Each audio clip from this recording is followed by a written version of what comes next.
Selamat datang di channel kami, jangan lupa like dan subscribe channel di bawah ini.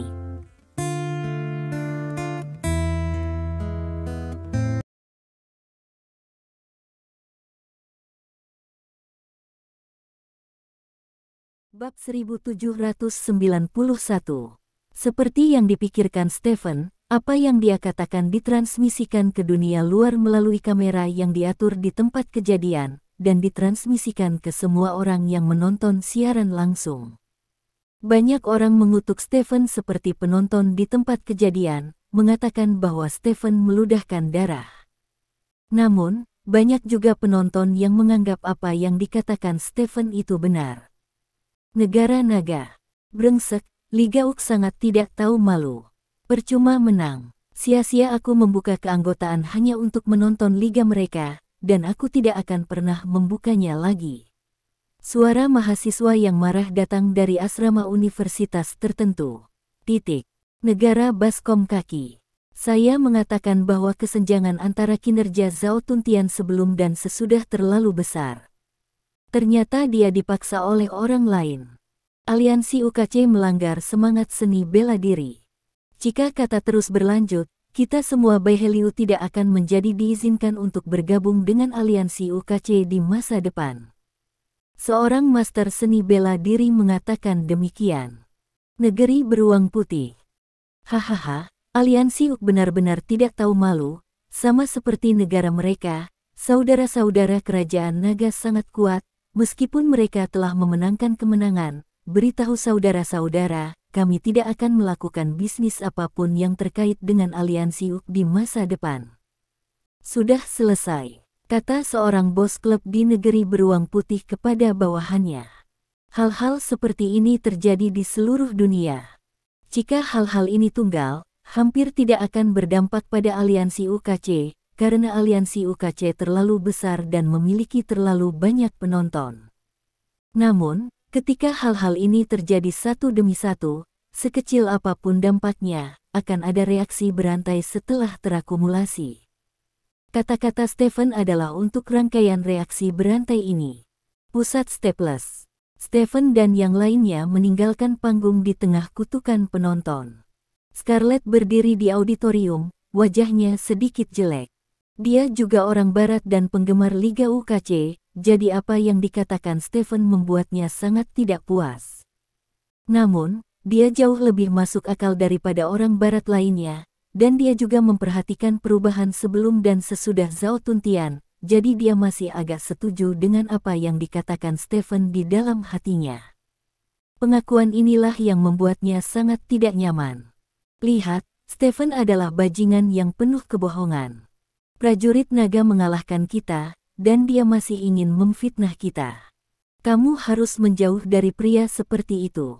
Emma berjalan ke arah Scarlett dan berkata, apakah menurutmu dia juga memfitnah kita? Tanya Scarlett.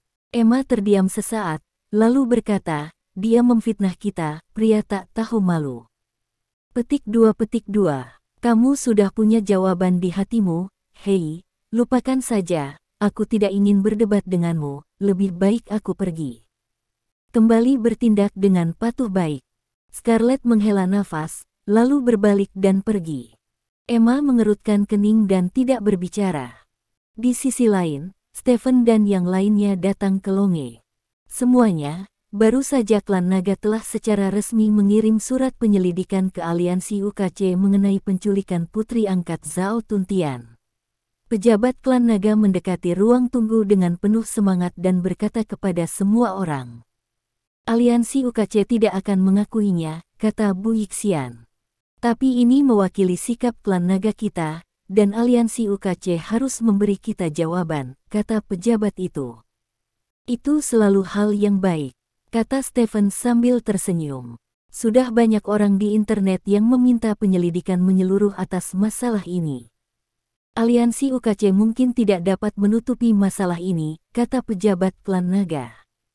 Selama masalah ini dikonfirmasi, itu akan menjadi pukulan besar bagi aliansi UKC, kata Xiao Chentian dengan serius. Pada saat ini, pintu Longe didorong terbuka, dan Zhao Tuntian masuk dari pintu. Bagaimana, Apakah putri angkatmu baik-baik saja? Stephen bertanya. Hanya sedikit ketakutan, tidak ada yang terjadi, kata Zhao Tuntian, berjalan di depan Stephen, dan kemudian membungkuk dalam-dalam ke Stephen dengan tangan terkepal.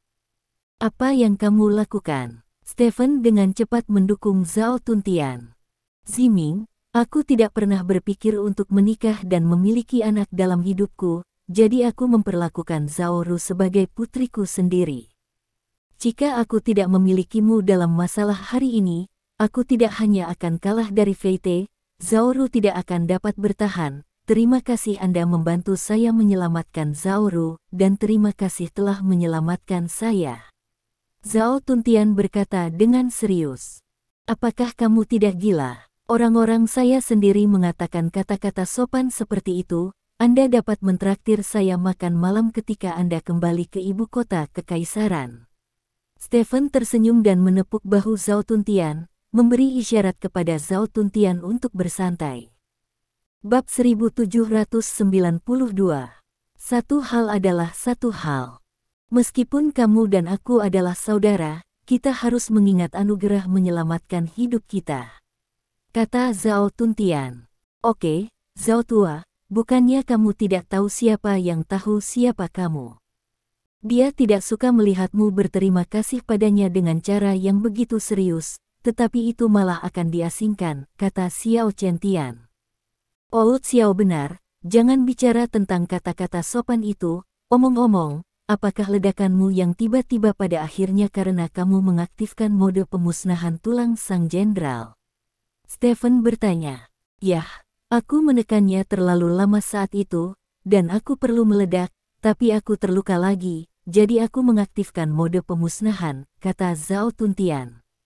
Aku baru saja mengatakan mengapa kamu tiba-tiba menjadi begitu kuat, kamu bahkan tidak memberi Fei Te kesempatan untuk minum obat, kata Stephen. Energi yang akhirnya saya kumpulkan baru saja habis. Hei, itu semua karena saya tidak cukup berbakat untuk menyelesaikan jalur evolusi. Jika tidak, saya tidak akan mengambil beberapa batu energi. Zhao Tuntian menghela nafas. Masalah batu energi adalah masalah sepele. Yang paling penting adalah melampiaskan amarahmu. Jangan terlalu banyak berpikir, istirahatlah dengan baik, dan miliki energi untuk menyemangati Lao Hei di sore hari. Stephen dikatakan. Zhao Tuntian mengangguk, lalu berjalan ke sofa dan duduk. Waktu datang ke sore hari dalam sekejap mata. Pertempuran keempat stasiun pertukaran seni bela diri Timur Barat akan segera dimulai. Semua orang kembali ke kandang baja lagi. Suasana di seluruh Staples Center agak aneh, karena apa yang dikatakan Stephen sebelumnya telah menimbulkan banyak dampak di dunia luar setelah beberapa jam fermentasi. Ada yang percaya dan ada yang tidak percaya, tapi percaya atau tidak, masalah ini ditakdirkan untuk mengejutkan hati banyak orang. Ketika para prajurit klan naga muncul, ada gelombang ejekan di tempat kejadian. Orang-orang dari klan naga acuh tak acuh, berdiri di satu sisi untuk bersiap.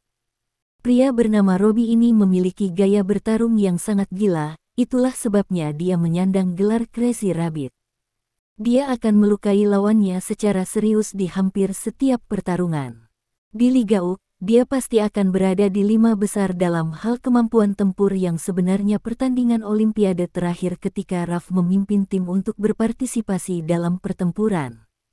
Pertukaran Kerajaan Naga, Robi awalnya akan menjadi kapten, tetapi Robi mengalahkan salah satu lawannya sampai mati sebelum dia berangkat, dan diselidiki oleh Vi, jadi dia tidak bisa pergi ke luar negeri pada akhirnya. Robi kekuatannya tidak boleh diremehkan. Toleransi Robi terhadap rasa sakit sangat kuat, konon lebih dari 10 kali lebih kuat dari prajurit biasa. Bahkan jika tangan dan kakinya terputus dan hanya satu mulut yang tersisa, dia akan menggigit musuh dengan panik. Black Dragon King, menghadapi lawan seperti itu, Anda harus mengulur waktu bersamanya, membiarkan kegembiraannya berlalu, dan kemudian bergerak dengan kejam ke menang dengan mudah. Bi Feiyun menganalisis. Raja Naga Hitam mengangguk. Hei tua, kamu tidak punya apa-apa untuk diandalkan, kan? Bu Yixian menggoda.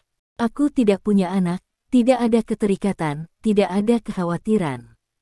Raja Naga Hitam menggelengkan kepalanya dengan ringan. Itu akan tergantung pada penampilanmu, kata Bu Yixian. Raja Naga Hitam mengangguk, tanpa ekspresi lain di wajahnya.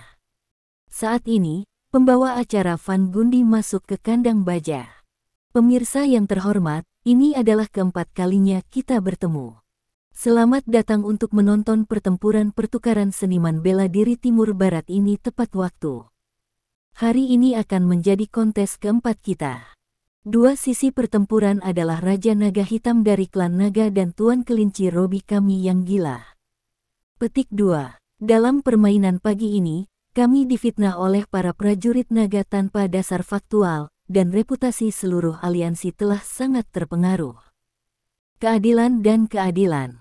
Prinsip terbuka, apakah itu berperang di dalam aliansi atau secara eksternal, aliansi UK akan selalu melakukan satu hal, yaitu menggunakan tinju Anda untuk membungkam musuh. Tuan Robi, saya harap Anda bisa tutup mulut para pejuang dari timur sore ini.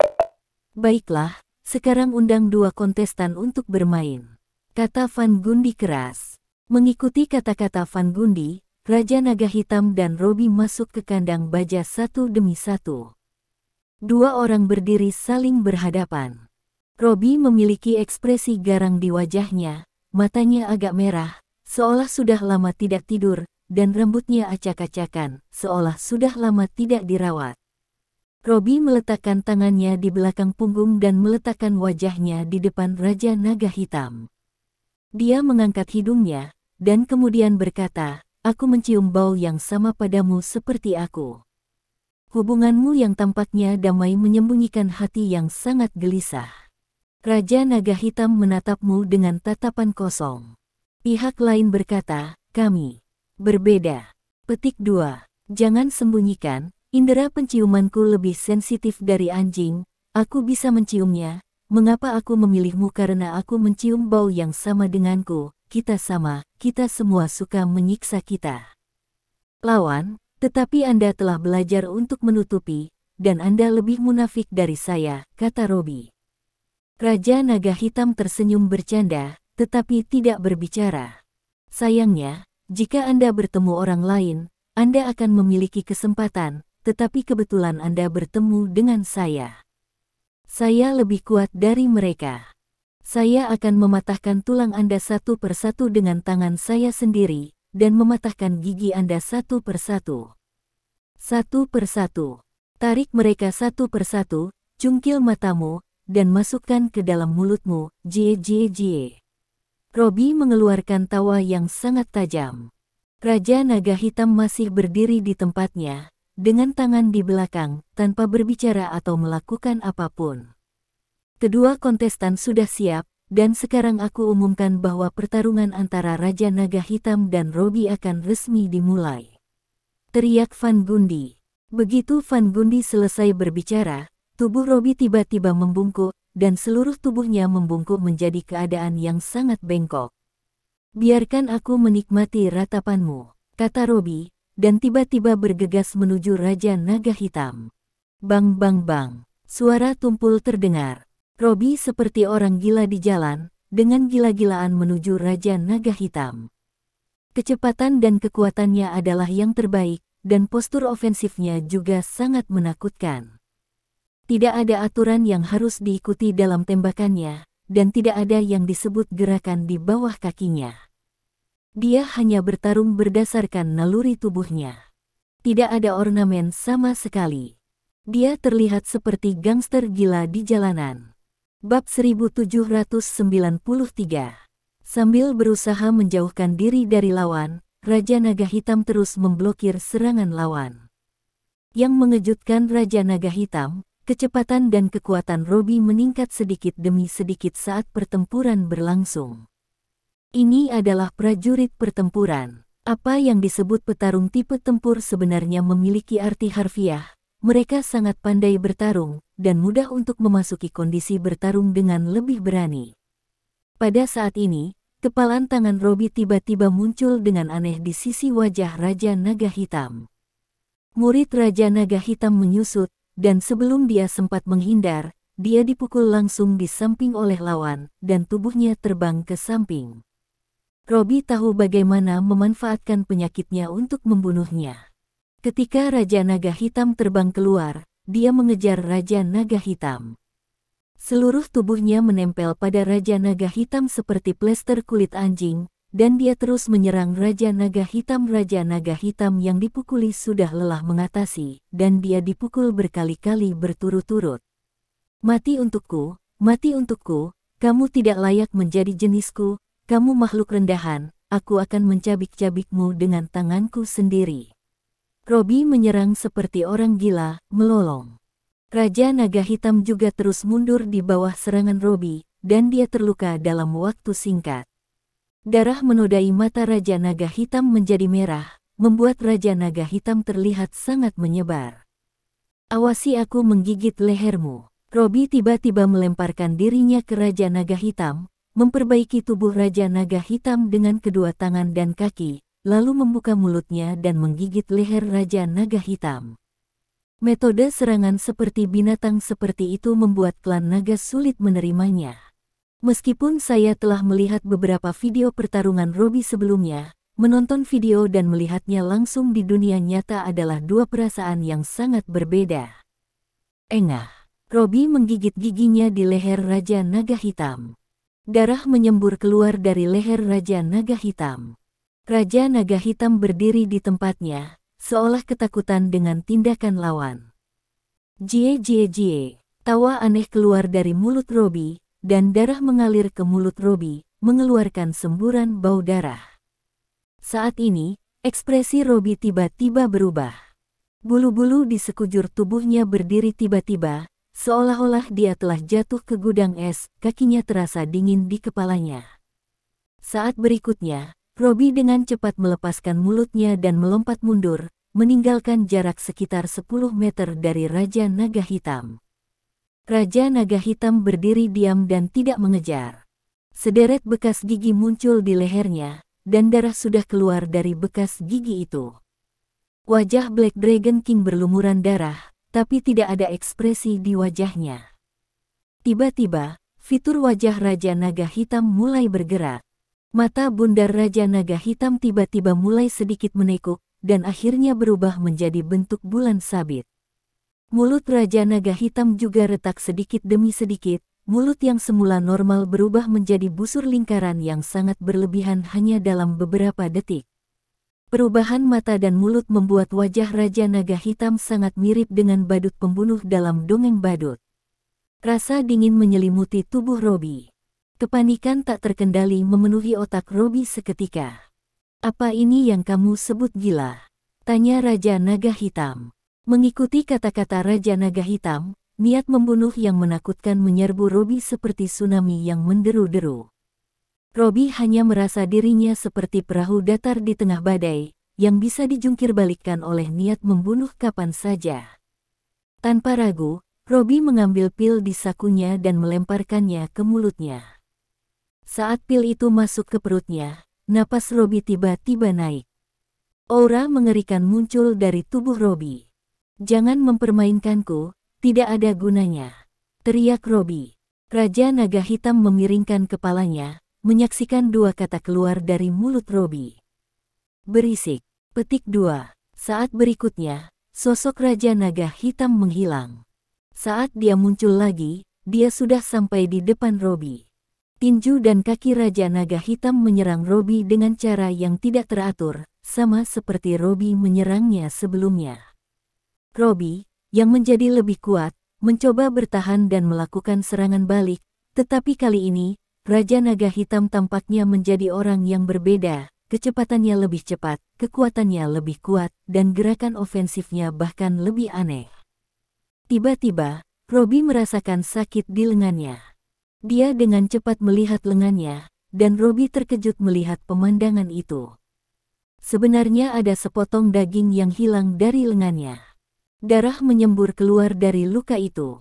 Melihat Raja Naga Hitam lagi, sepotong daging tiba-tiba muncul di tangan Raja Naga Hitam. Bagaimana mungkin? Robbie bertanya dengan ngeri. Raja Naga Hitam membuang daging di tangannya, menjabat tangannya, dan mengeringkan darah di tangannya. Setelah itu, Raja Naga Hitam tertawa aneh dan bergegas menuju Robi lagi. "Jangan menakutiku. Aku tidak takut. Aku gila. Aku tidak pernah takut pada siapapun." Robi meraung dan bergegas menuju Raja Naga Hitam. Beberapa menit kemudian, tubuh Robi ditekan ke tanah oleh Raja Naga Hitam dengan satu tangan. Bab 1794. Kuku Raja Naga Hitam menjadi panjang dan tajam di beberapa titik, menusuk langsung ke tubuh Robi. Tubuh Robi berlumuran darah, dan di tanah di sekelilingnya ada potongan daging yang patah. Tubuh Robi bergetar, dan keinginannya hampir runtuh. Matanya hanya bisa melihat kaki Raja Naga Hitam, tapi meski begitu, matanya masih penuh dengan kengerian. Mengerikan, merobek begitu banyak daging Robi. Apakah ini masih manusia? Kenapa terlihat seperti setan? Seru penonton di sekitarnya. Tidak ada yang mengira Robi yang selama ini dikenal gila akan dipukuli seperti ini dengan cara yang lebih gila lagi hari ini. Meskipun dia tidak dipotong berkeping-keping dengan 1000 potongan, dia pada dasarnya tidak berbeda dari 1000 potongan menjadi potongan. "Kami bukan orang yang sama. Kamu terlalu rendah dariku, dan kamu tidak pantas menjadi jenisku." Raja Naga Hitam menundukkan kepalanya dan berkata kepada Robi. Tubuh Robi sedikit gemetar, dia tahu bahwa apa yang dikatakan Raja Naga Hitam itu benar. Jika dia adalah Bayin, maka Raja Naga Hitam pasti adalah sosok setingkat raja.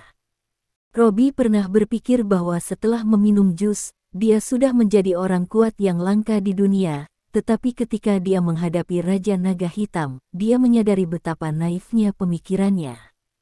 Robi menutup matanya.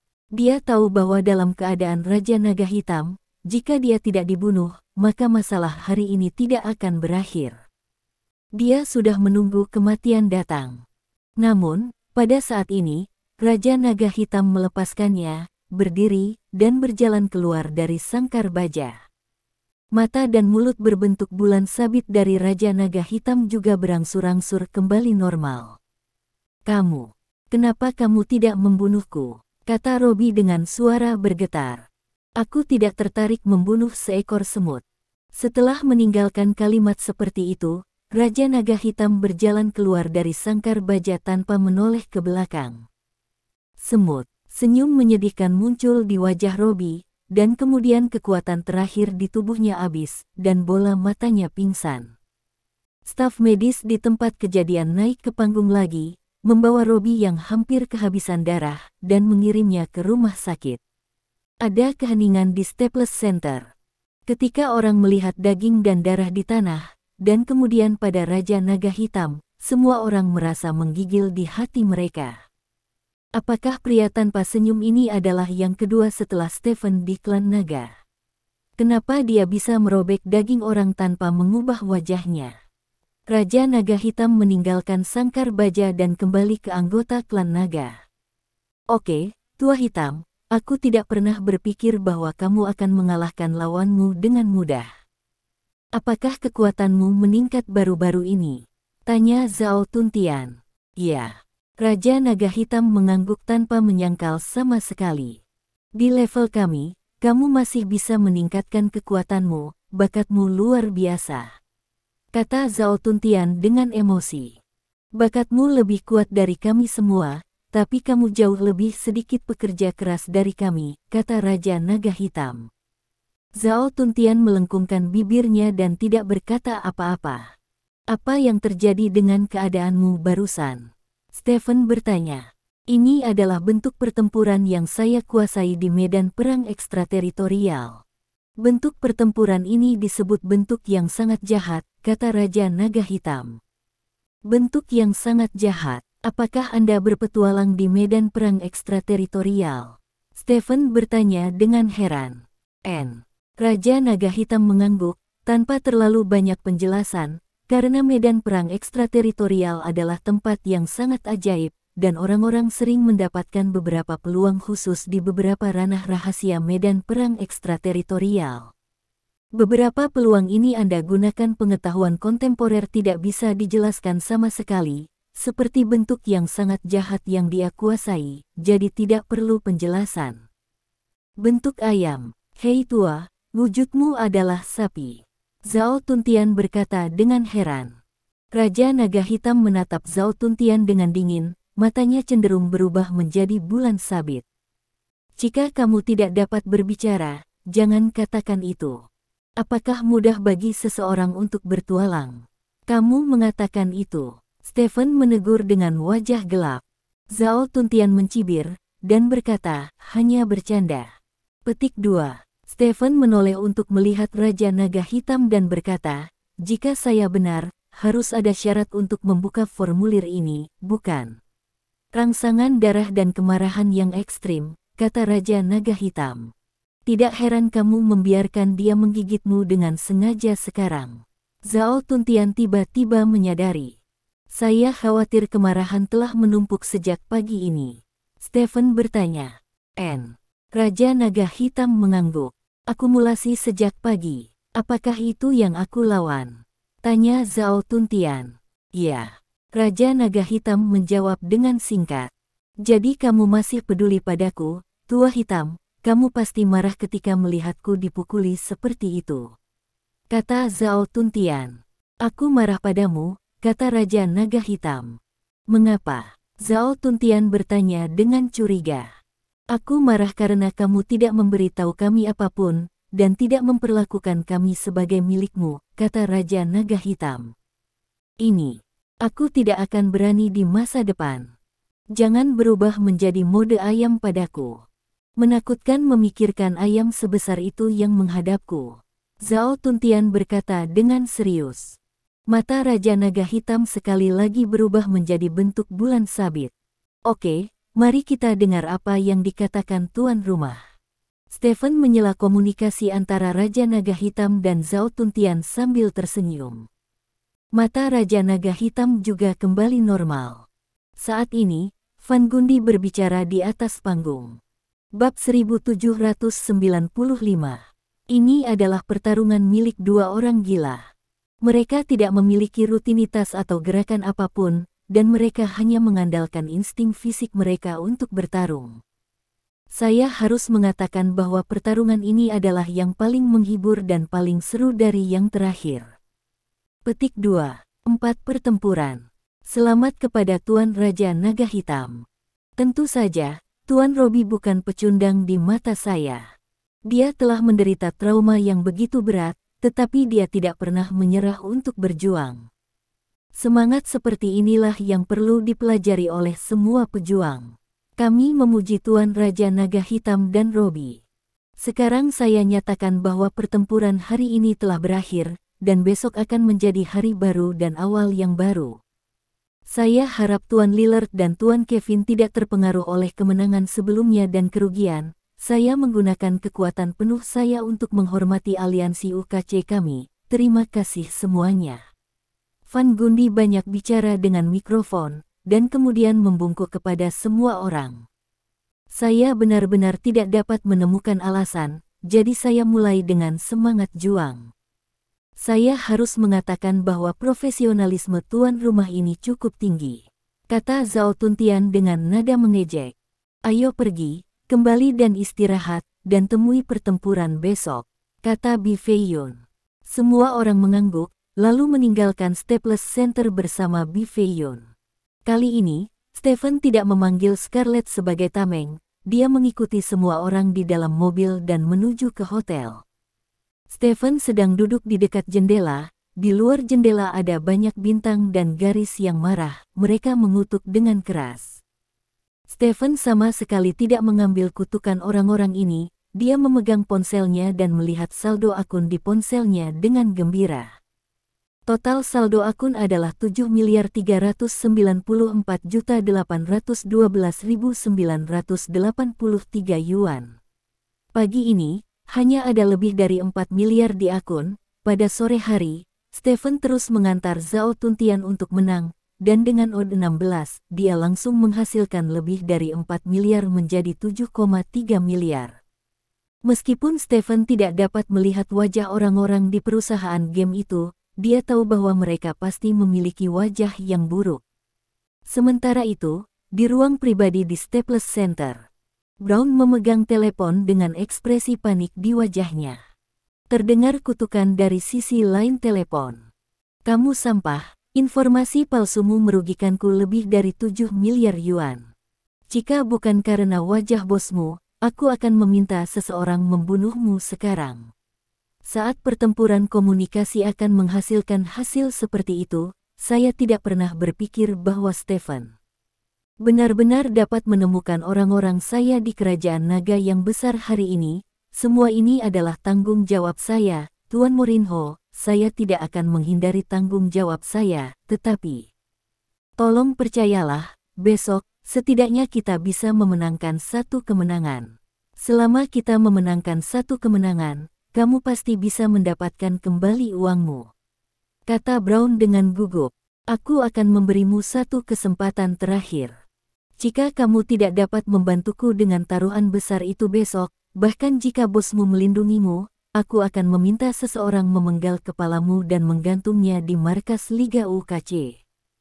Tanda seru petik 2. Orang di kepala berkata, dan menutup telepon dengan sekejap. Brown menelan ludah.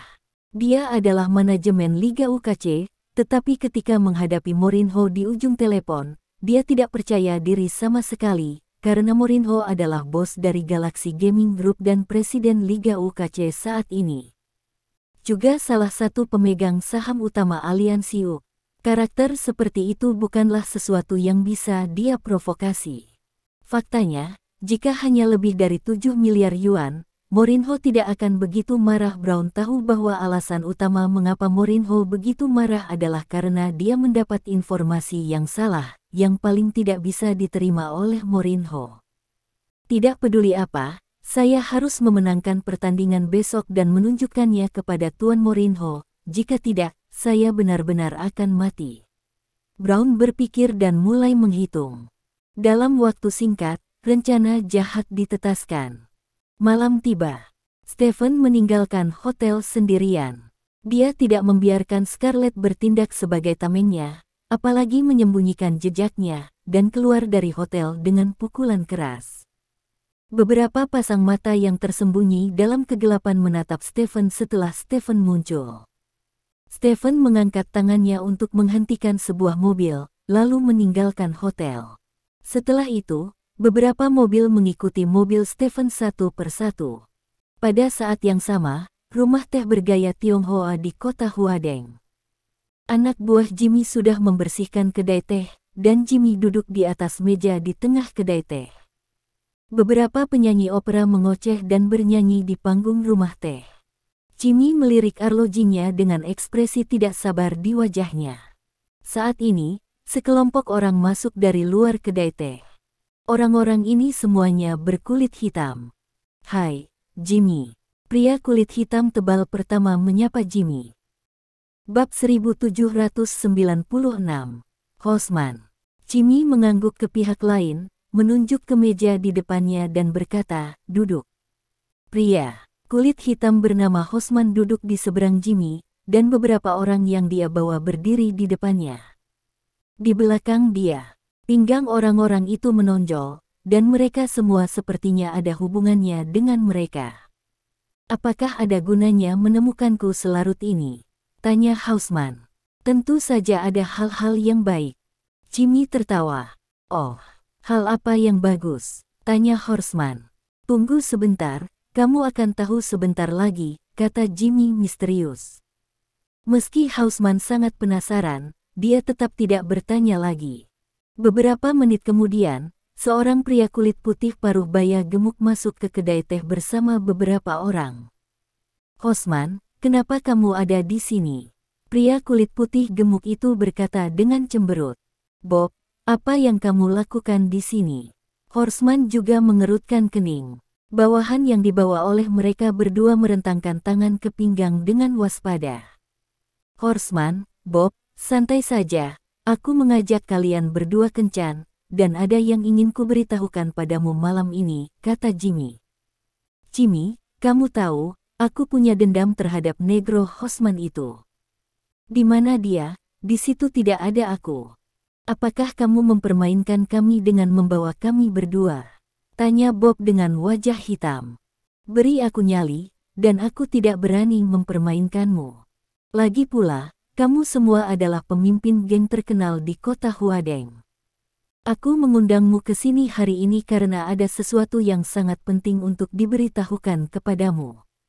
Masalah ini adalah penting bagi Anda. Ini bisa menjadi peluang yang sangat bagus, kata Jimmy. Apa itu? Tanya Bob. Kita harus menunggu sedikit lebih lama sampai semua orang ada di sini, kata Jimmy. Pada saat ini, ada semburan kutukan di luar pintu. Minggir, bajingan. Petik 2. Minggir. Mendengar kutukan ini, ekspresi Hausman dan yang lainnya sedikit gelap, dan mereka melihat ke pintu pada saat yang sama. Di pintu, beberapa pria berkulit kuning, berambut hitam masuk dari luar. Mereka mengenakan setelan tunik Cina, rambut mereka diolesi pomade mengkilap, tangan mereka disaku, dan tubuh mereka sedikit condong ke depan ketika mereka berjalan, memberi orang semacam perasaan, rasa penindasan yang kuat. Bagaimana kamu menemukan orang-orang ini juga? Bob bertanya dengan suara rendah. Jimmy tersenyum dan tidak banyak bicara. Sekelompok pria berjas tunik China berjalan ke kerumunan. Pria yang berdiri di depan mungkin berusia 40-an, dengan sebatang rokok tergantung di mulutnya, dan bekas luka yang mencolok di matanya. Hai teman-teman, hari yang luar biasa untuk melihat kalian semua pada waktu yang sama. Bos dari 3 faksi yang kedua setelah kita di seluruh kota Huadeng semuanya ada di sini, biar ku tebak apa yang ingin kalian lakukan. Nah, bukankah kalian berencana untuk minum obat bersama? Hahaha, pria dengan bekas luka itu berkata dengan bercanda. Hei Hu, apakah kamu benar-benar berpikir bahwa lingkaran besarmu tidak memiliki saingan di kota Huadeng? Tanya Bob dengan wajah gelap. Pria bernama Hei Hu mengangkat bahu dan berkata, siapa di antara kalian yang menjadi lawan kami di lingkaran besar, berdiri sendiri. Petik 2. Bob, Horseman, dan Jimmy saling memandang, tetapi tidak ada yang berdiri, karena pria di depannya bernama Hei Hu adalah bos dari lingkaran besar, dan dia memenuhi syarat untuk mengatakan hal-hal seperti itu. Beberapa orang yang hadir mereka semua adalah petinggi di sungai dan danau kota Huadeng. Setiap orang menempati satu sisi dan dihormati sebagai kakak, kemanapun mereka pergi. Namun, Hei Hu berbeda dari mereka, karena lingkaran besar adalah kelompok yang memiliki cabang di seluruh bintang dan garis. Kamu organisasi mungkin tidak sekuat Jimmy dan yang lainnya di kota Walden, tetapi begitu macan hitam memerintahkan pertemuan, anggota lingkaran besar dari seluruh bintang dan garis akan terjun payung ke kota Walden, memusnahkan semua musuh, dan dengan cepat tersebar, seolah-olah belum pernah muncul sebelumnya. Metode pertempuran unik dari lingkaran besar disebut mode pertempuran udara, dan itu juga merupakan karakteristik dari lingkaran besar. Karena mode ini, lingkaran besar memiliki nama yang sangat terkenal di seluruh dunia. Mereka sering pergi ke negara asing, membuat gelombang di wilayah orang lain, dan kemudian pergi, meninggalkan. Sepotong bulu ayam tidak peduli di mana kakak laki-laki di sungai dan danau memiliki pemahaman diam-diam, itu tidak menyinggung orang di lingkaran besar jika tidak perlu, karena menyinggung orang di lingkaran besar, akan ada ratusan orang dari lingkaran besar. Saya ingin menyebutkan di sini bahwa anggota utama lingkaran besar adalah orang Longguo luar negeri. Sebagian besar dari orang-orang ini adalah tentara bayaran dan sangat kuat. Ini adalah alasan utama mengapa mereka dapat terjun payung ke tempat yang berbeda dan pergi dengan selamat. Hei Hu, saya meminta Anda datang ke sini malam ini untuk membahas masalah, kata Jimmy. Petik 2. Tentang bisnis. Apa masalahnya? Hei Hu menarik kursi dan duduk dan bertanya. Hal yang baik. Semuanya tunggu sebentar lagi, kata Jimmy. Jimmy, aku tidak punya kesabaran itu. Hei Hu menyilangkan kakinya dan berkata dengan tenang, karena semua orang jarang datang hari ini, kenapa aku tidak memberi saran? Petik 2. Usulkan apa? tanya Bob. Kalian, serahkan tanah dan bisnismu kepadaku, lalu tinggalkan kota Huadeng, tidak apa-apa. Heihu bertanya dengan bercanda. Begitu Heihu mengatakan ini, ekspresi Jimmy dan yang lainnya berubah. Bab 1797. Tidak ada yang menyangka bahwa Heihu, yang datang terakhir, akan membuat proposal seperti itu. Kemarahan semua orang muncul sekaligus. Dengan suara gemerincing, Horseman adalah orang pertama yang berdiri. Heihu, kamu terlalu sombong, kamu pikir kamu ini siapa? Horseman bertanya dengan bersemangat. Mengikuti kata-kata Horseman, orang-orang di belakangnya mengeluarkan senjata mereka dan membidik Heihu. Horseman, aku tidak suka orang menodongkan senjata ke arahku, kata Heihu tanpa ekspresi. Aku menunjukmu, apa yang bisa kamu lakukan. Hari ini aku memiliki orang yang tidak kurang darimu.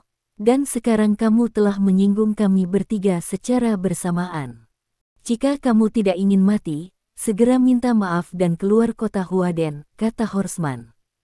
Orang-orangmu memang tidak kalah denganku, tapi kualitasnya jauh lebih buruk, kata Heihu, mengangkat tangannya dan menjentikkan jarinya.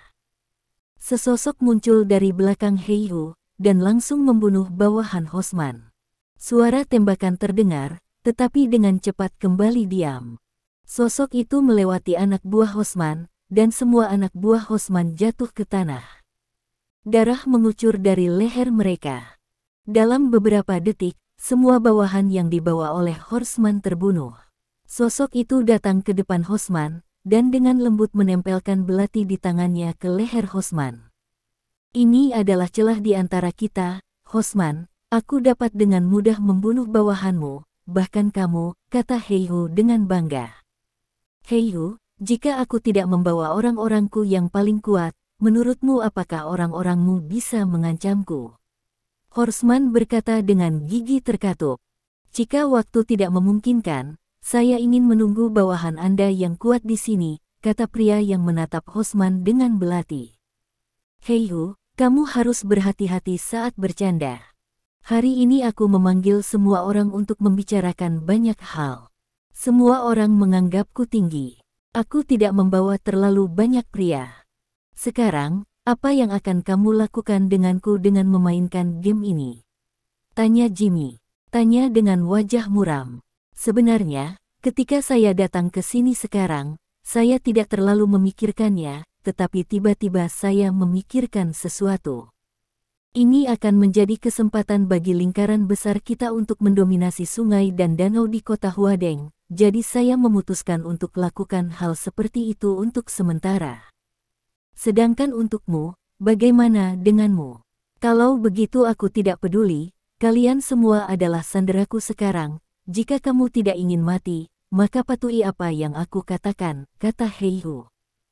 Jimmy dan Bob saling memandang. Ketika mata bertemu, keduanya telah mencapai konsensus tertentu.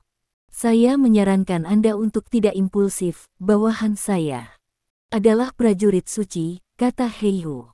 Santo perang. Ekspresi Jimmy dan Bob berubah, mereka tidak pernah berpikir bahwa Heihu akan menemukan seorang pahlawan perang. Tahukah Anda, hanya ada 100 santo perang di dunia, dan pada dasarnya setiap santo perang sangat bangga. Pada dasarnya tidak realistis bagi mereka untuk melindungi politisi atau selebritas, dan membiarkan mereka melayani gangster. Dan gangster tidak mampu mengundang orang suci perang. Mengapa ada santo perang di sisi Heihu? Jika pihak lain benar-benar seorang suci perang, berapa banyak dari mereka di sini hari ini yang tidak berguna? Zan Seng jelas merupakan langit-langit kekuatan tempur satu orang di dunia. Tepat ketika semua orang merasa tidak nyaman, seorang pria masuk dari pintu. Melihat pria ini, wajah Jimmy menunjukkan kegembiraan.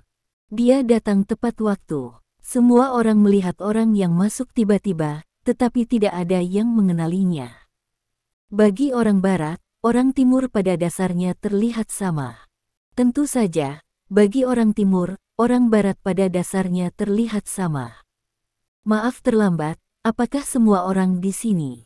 Stephen bertanya. Tuan Lin. Jimmy berdiri dengan penuh semangat. Melihat ekspresi Jimmy, Heihu sedikit mengernyit, lalu menatap santo perang itu. Hati suci perang mengerti, dan berjalan di belakang Stephen, lalu menikam belati di leher Stephen. Dia tidak ingin membunuh Stephen, tetapi dia dan Heihu menyadari bahwa pria ini mungkin menjadi alasan mengapa Jimmy memanggil semua orang malam ini. Jika dia bisa dikendalikan, Jimmy seharusnya bisa dikendalikan, dan Jimmy adalah pihak terkuat malam ini. Mengontrol Jimmy, dan Bob dan Horseman pada dasarnya tidak memiliki ancaman. Itu sebabnya petarung perang menyerang Stephen dengan segera, dengan tujuan untuk mengendalikan Stephen. Stephen tidak mengharapkan seseorang untuk menyerangnya begitu dia muncul. Meskipun dia tidak melihat orang di belakangnya, persepsinya yang kuat telah membuatnya tahu segalanya di belakangnya. Tubuh Stephen seperti refleks yang terkondisi, dia berbalik dan meninju lawan dengan tangan kanannya. Pukulan ini kuat dan berat, sangat cepat dan keras. Sebelum orang bijak perang bisa membuat gerakan menghindar, Stephen meninju dadanya. Dia terbang terbalik dan menabrak dinding di belakangnya dengan keras. Bab 1798.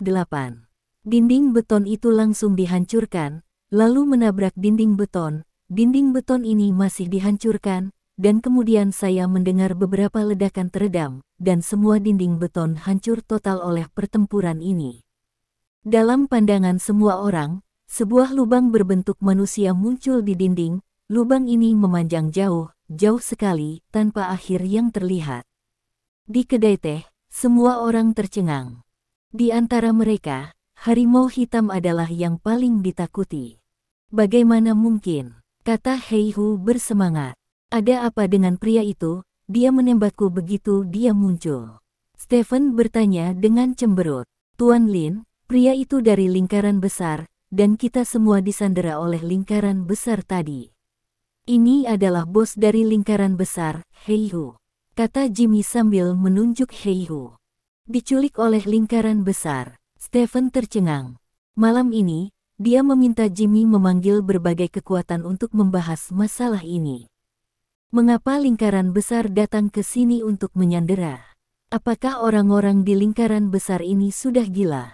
Heihu ingin memaksa kami menyerahkan wilayah dan bisnis kami, dan membiarkan lingkaran besar menguasai seluruh kota Huadeng, kata Jimmy. Ngomong-ngomong, apakah James yang saya minta Anda tangkap sebelum dilindungi oleh orang-orang dari lingkaran besar? Stephen bertanya. Ya, Jimmy mengangguk berulang kali. Stephen memiliki ekspresi main-main di wajahnya. Dia memandang Heihu dan berkata, kamu bisa menumpang. Aku sedang mencari seseorang untuk membicarakan banyak hal, tetapi kamu benar-benar datang untuk membuat masalah. Petik 2. Penampilan mereka juga harus orang Cina. Mengapa Anda dan saya tidak bergandengan tangan untuk memakan dunia bawah tanah kota Huadeng? Dengan keahlian Anda dan kebijaksanaan saya, akan mudah untuk mengambil semuanya. Kata Heihu. Heihu, aku khawatir kamu sudah gila. Apakah kamu tahu siapa orang ini di depanmu? Dunia bawah tanah kota Huadeng bahkan tidak kentut di matanya. Kata Jimmy dengan bangga. Heihu, Bob, dan Hausman semuanya menatap Stephen. Mereka tidak menyangka orang ini akan dinilai sangat tinggi di Jimina. Jimmy, siapa temanmu ini? Tanya Bob. Tidak mungkin, bukankah kalian semua menyaksikan 2 hari pertempuran pertukaran antara pejuang timur dan barat? Orang ini adalah yang terkuat di dunia saat ini, Saint Wang Stephen. Kata Jimmy bersemangat. Raja Suci Stephen. Ekspresi semua orang berubah secara dramatis. Mereka tahu tentang Saint Wang Stephen, tetapi karena tidak ada persimpangan sama sekali, dan karena kebutaan wajah orang barat yang unik terhadap orang oriental, mereka tidak mengenali orang di depan mereka sebagai Saint Wang Stephen. Kini setelah mendengar apa yang dikatakan Jimmy, mereka menyadari bahwa orang yang memanggil mereka kali ini ternyata adalah pembangkit tenaga listrik nomor 1 di dunia saat ini. Mereka tiba-tiba menjadi bersemangat. Tidak heran kamu terlihat familiar bagiku, jadi kamu adalah Stephen. Heihu tiba-tiba menyadari bahwa dia adalah orang Tionghoa, jadi dia tidak akan menderita kebutaan seperti orang lain, tetapi dia jarang menonton TV, apalagi memperhatikan seni bela diri dunia hal-hal, jadi dia hanya mendengar nama Stephen, dan sesekali melihat foto Stephen di beberapa tempat, tetapi dia tidak sengaja mengingatnya, sehingga ketika Stephen berdiri di depannya, dia tidak kenali satu sama lain untuk pertama kalinya. Karena kalian semua ada di sini, hanya masalah waktu untuk menyelesaikan dendam lama dan baru bersama. Stephen menyeringai. Tuan Lin, saya tidak tahu bahwa Anda dan Jimmy adalah teman. Kami ceroboh dalam hal ini. Tolong biarkan Tuan Lin melewati saya kali ini karena semua orang dari Longguo. Heihu berkata dengan cepat. Ketika orang-orangmu baru saja menyerangku, apakah kamu pernah berpikir untuk melepaskanku? Stephen bertanya. Heihu tercekik. Tentu saja, kamu tidak bisa dimaafkan. Apakah kamu kenal seorang pria bernama James? Stephen bertanya. Aku tahu, tentu saja aku tahu, dia berada di bawah perlindungan kita. Heihu mengangguk berulang kali. Apakah dia masih di bawah perlindunganmu? Stephen bertanya. Iya, kata harimau hitam. Kemudian setelah Anda menyelesaikan apa yang saya minta Anda lakukan untuk saya, Anda mengirim James ke kedutaan Longguo, kata Stephen. Oke, tidak masalah, tapi aku bisa bertanya padamu, apa yang kamu ingin kami lakukan untukmu? Heihu bertanya. Saya ingin Anda membantu saya menemukan seseorang. Stephen berkata, dan memberitahu bos besar yang hadir tentang permohonannya. Segalanya berjalan lancar di luar imajinasi. Semua orang menyetujui permintaan Stephen tanpa ragu-ragu. Untuk Bob dan Hosman, Stephen baru saja menyelamatkan mereka. Stephen adalah bantuan kecil, dan itu dapat ditukar dengan persahabatan Stephen. Bo, Hosman, Heihu, dan yang lain meninggalkan kedai teh bersama. Mereka masing-masing kembali ke wilayahnya masing-masing, lalu memanggil semua bawahannya, dan memberi mereka tugas untuk menemukan seseorang. Akibatnya, pencarian besar-besaran untuk seseorang dimulai. Orang-orang di seluruh dunia bawah tanah kota Huadeng telah menerima misi dari beberapa bos untuk menemukan orang, dan siapapun yang menemukan misi target akan menerima hadiah besar. Jimmy, setiap kali kamu menemukan petunjuk, tolong beritahu aku segera. Stephen berdiri di luar kedai teh dan berkata kepada Jimmy. Saya tahu, Tuan Lin, kata Jimmy. Stephen mengangguk, membuka pintu mobil di sebelahnya dan masuk. Mobil mulai. Stephen menurunkan jendela mobil. Ketika seseorang menemukannya, aku akan membunuh Heihu, kata Stephen. Wajah Jimmy sedikit berubah, lalu dia berkata, terima kasih, Tuan Lin. Petik 2. Stephen menutup jendela mobil. Mobil itu melaju pergi dan dengan cepat menghilang di depan Jimmy. Bab 1799. Kota Huaden malam ini ditakdirkan untuk menjadi malam tanpa tidur. Sejumlah besar gangster berkeliaran di jalanan dan sudut kota Huadeng, mencari pria Oriental. Tidak ada yang tahu mengapa orang-orang yang tergabung dalam asosiasi yang berbeda ini akan bersama-sama mencari seseorang. Hubungan antara asosiasi ini tidak baik, bahkan ada yang bermusuhan.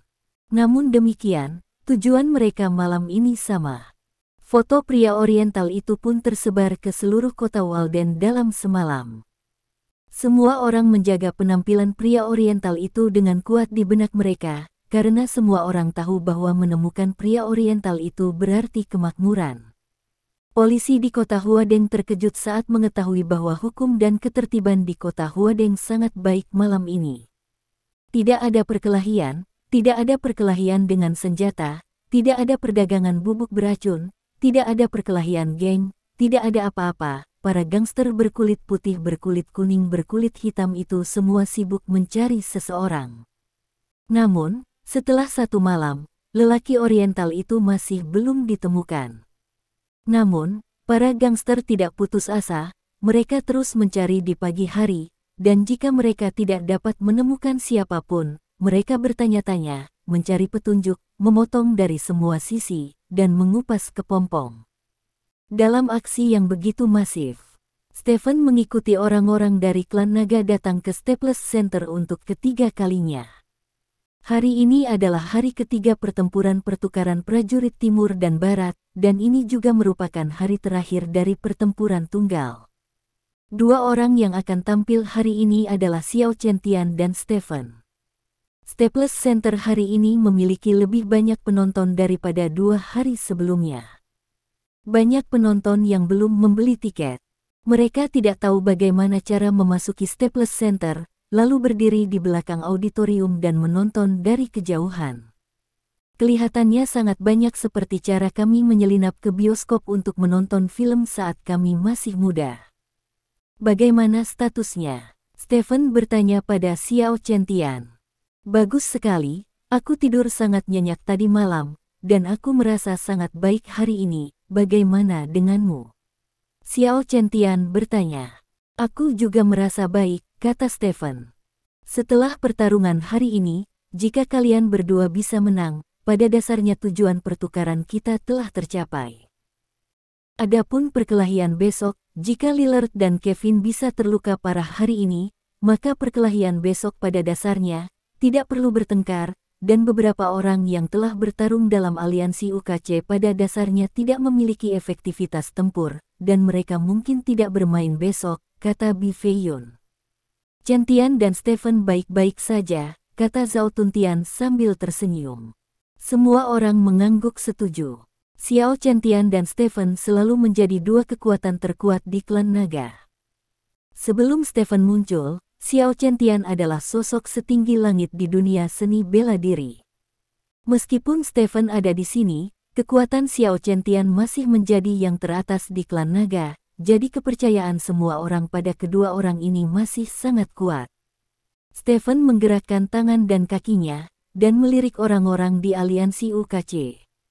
Kevin sedang berbicara dengan seseorang, dan sepertinya merasakan mata Stephen, dan Kevin menatap Stephen. Niat membunuh melintas di mata Kevin. Kevin mengangkat tangannya, memberi isyarat di bawah leher, dan membuat gerakan bernyanyi. Stephen tersenyum, mengangkat tangannya, dan kemudian menguraikan garis labu yang sangat mempesona di udara. Setelah itu Stephen mendorong selangkangannya ke udara 2 kali.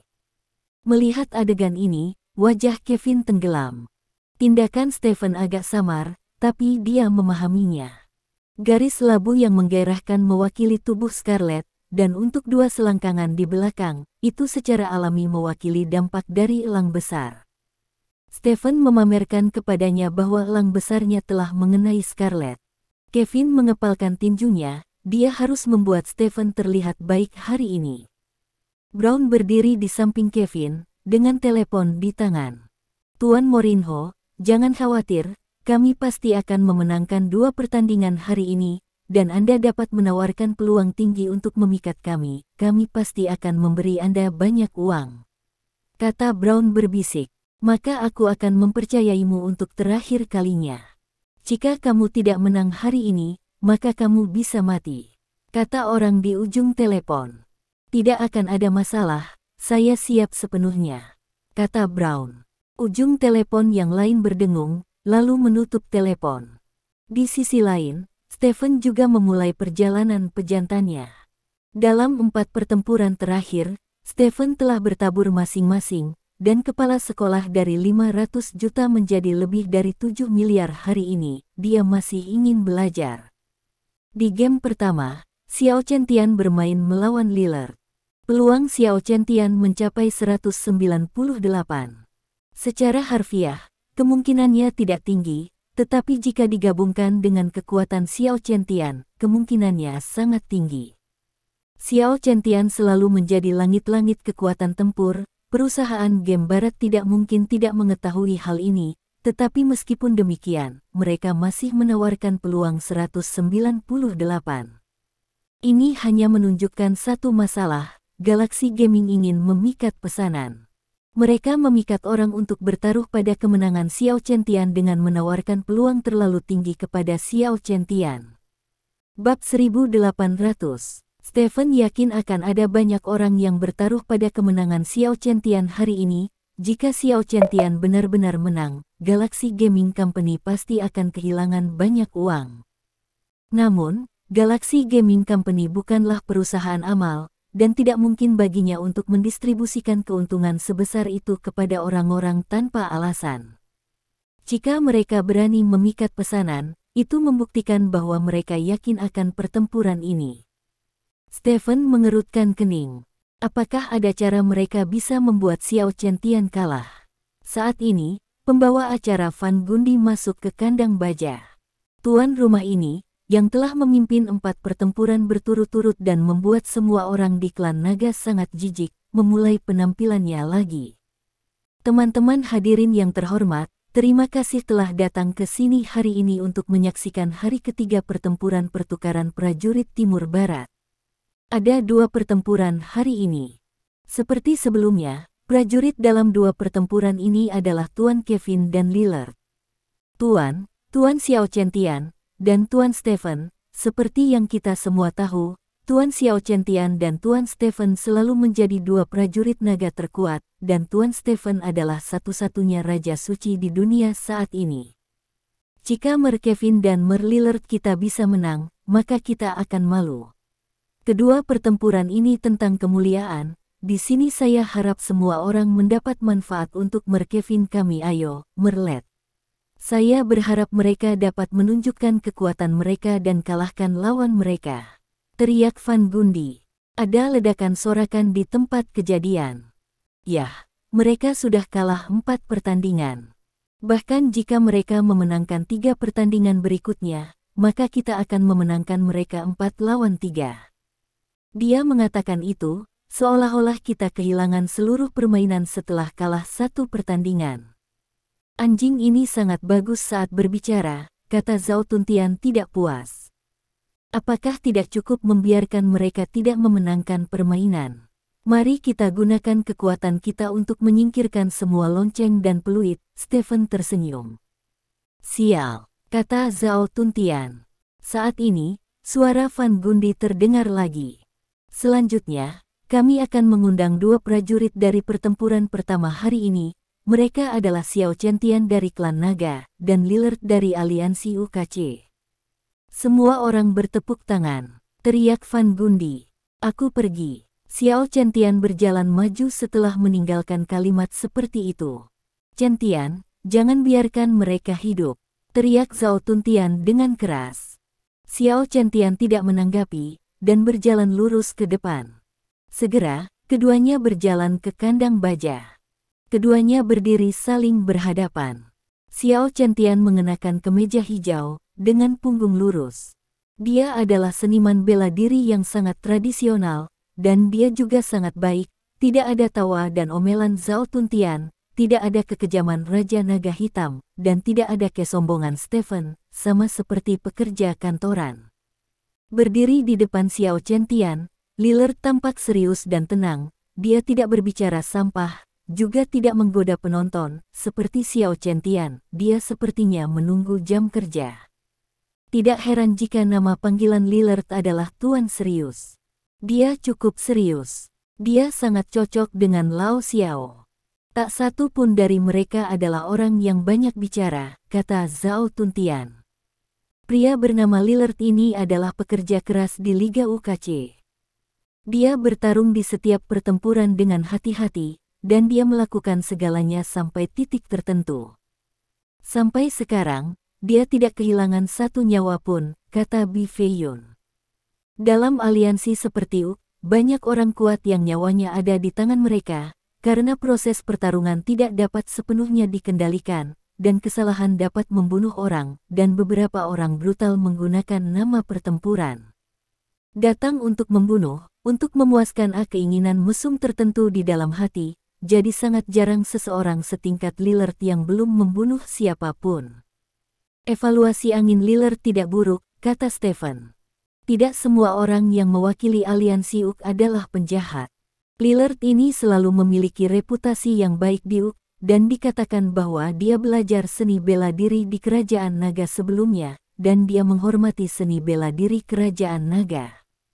Dia bisa menjadi dikatakan dalam pertempuran pertukaran ini, satu-satunya karakter di aliansi Uk yang bukan penjahat. 2. Apakah ada yang ingin kalian katakan satu sama lain sebelum pertarungan dimulai? Tanya Van Gundy. Saya harap Anda melakukan yang terbaik, kata Lillard dengan serius. Aku pasti akan melakukan yang terbaik. Xiao Chen-Tian mengangguk. Tidak ada yang lain. Van Gundy sedikit bingung. Dia sebenarnya ingin Lillard mengatakan sesuatu yang kejam, tetapi Lillard tidak mengatakan apa-apa. Baik, Xiao Chen-Tian dan Lillard menggelengkan kepala, menyatakan bahwa mereka baik-baik saja.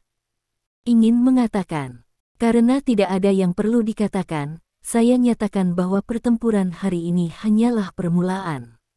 Van Gundy memberi perintah, dan kemudian berlari keluar dari sangkar baja. Pertandingan antara Xiao Chen-Tian dan Lillard telah resmi dimulai. Keduanya pekerja keras dan tidak membicarakannya, jadi mereka berdua berakselerasi dan bergegas menuju satu sama lain pada saat bersamaan. Dalam sekejap mata, keduanya sudah bertarung ratusan kali. Kekuatan Lillard sangat kuat, dan dalam waktu singkat, dia dan Xiao Chen-Tian menemui jalan buntu. Namun, kekuatan Xiao Chen-Tian jelas lebih unggul. Setelah uji coba singkat, Xiao Chen-Tian mulai meningkatkan daya keluarannya. Perlahan, Lillard ditekan oleh Xiao Chen-Tian. Gaya bertarung Xiao Chen-Tian sangat stabil. Bahkan jika dia menekan Lillard, dia tidak terburu-buru untuk memberikan pukulan fatal kepada Lillard. Dia terus-menerus mengonsumsi Lillard dan terus mengumpulkan keuntungannya sendiri. Sepertinya dia harus menunggu keuntungan untuk sudah cukup jenderal akan memberi Lillard pukulan fatal. Waktu berlalu sedikit demi sedikit. Waktu pertempuran mencapai 5 menit. Lillard telah sepenuhnya ditekan oleh Xiao Chen-Tian dan tidak memiliki cara untuk melawan. Xiao Chen-Tian menyadari bahwa waktunya sudah tepat, jadi dia meningkatkan frekuensi keluarannya lagi. Tetapi pada saat ini, rasa ketidakberdayaan tiba-tiba datang dari tubuh Xiao Chen-Tian. Terima kasih. Sampai jumpa di bab selanjutnya.